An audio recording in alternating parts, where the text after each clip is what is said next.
Another aspect of the case of Nnamdi Kanu, which we have not examined, has to do with the performance of Nigerian judiciary in that case overall. Even though the final judgment and the trial by Justice Omotosho was excellent and met all the standards one would expect in terms of due process and judicial rigor and fairness, despite that, if we examine the total performance of Nigerian judiciary, that is, if we examine all that had happened in all the courts since 2015 when Nnamdi was first arrested, we're going to come to the conclusion that Nigerian judiciary contributed to the confusion which had continued to linger in that case. Let me explain to you what happened. He was arrested in October 2015, charged, I believe, early in 2016. However, the case did not advance. He was remanded in prison altogether for 18 months before he was granted bail.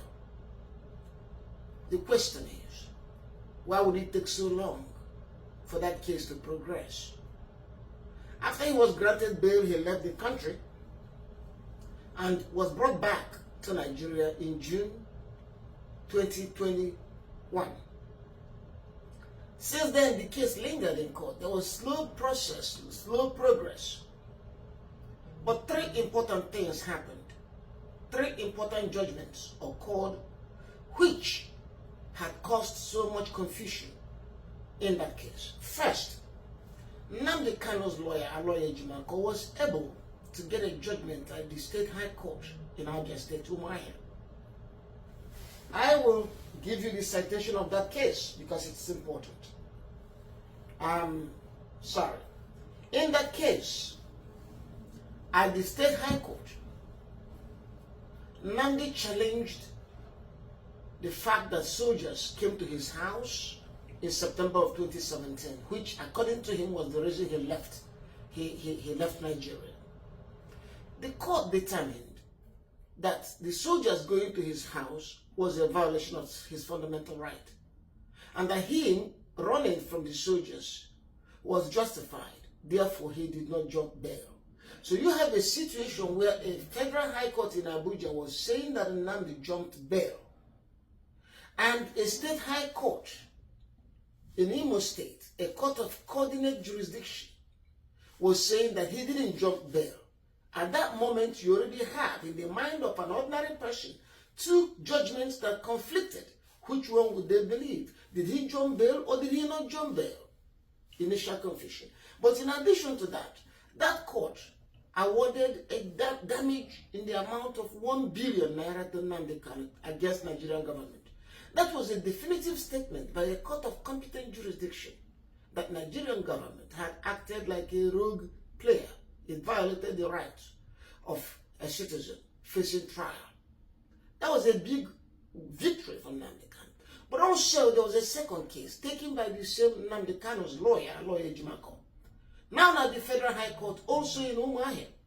In this second case, Aloye Ejimako challenged the extraordinary rendition of Nnamdi Kanu into Nigeria.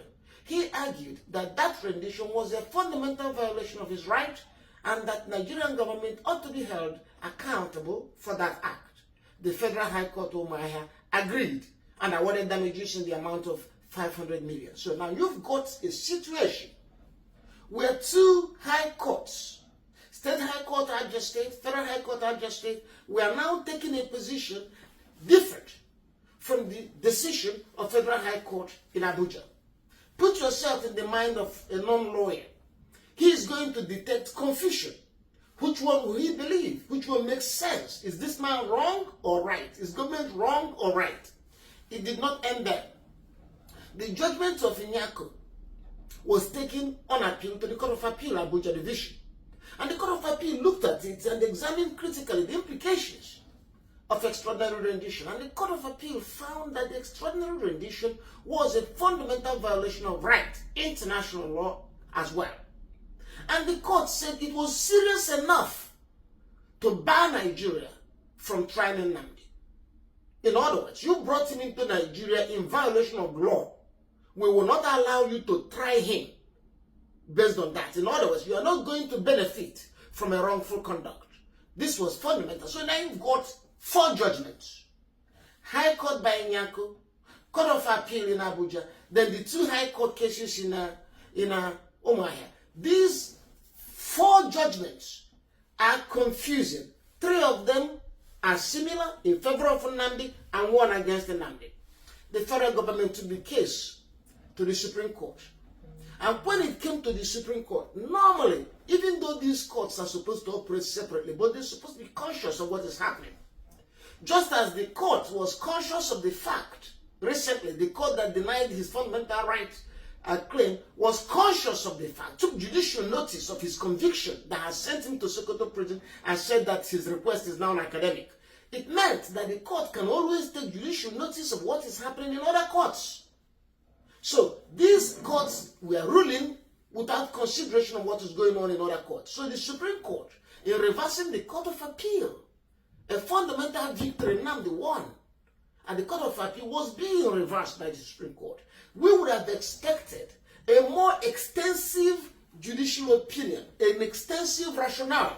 That's what the Supreme Court is supposed to do. Seeing that there is substantial confusion in the lower courts, the Supreme Court will embark upon a rationale that will try to explain all this confusion and establish some level of clarity for the ordinary person. The Supreme Court reversed the Court of Appeal halfway and agreed with Court of Appeal halfway, which is again a source of confusion. And the case went back for trial.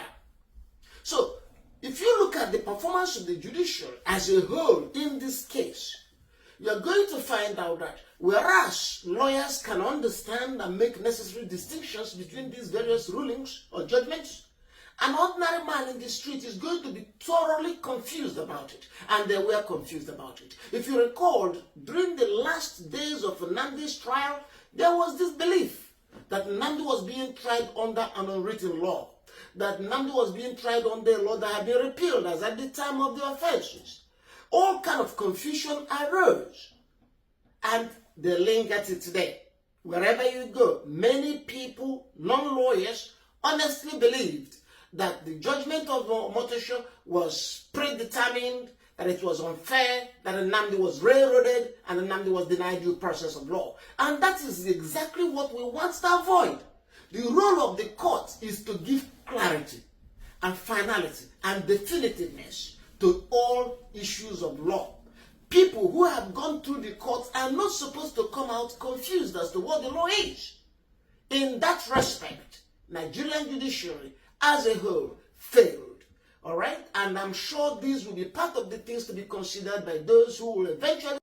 In the heart of the city where stories unfold, Judge Media TV shining bright and bold, bringing news from the corners of the globe, connects us together, no matter the road. Watch us rise, hear the voices roar, unity and diversity, together we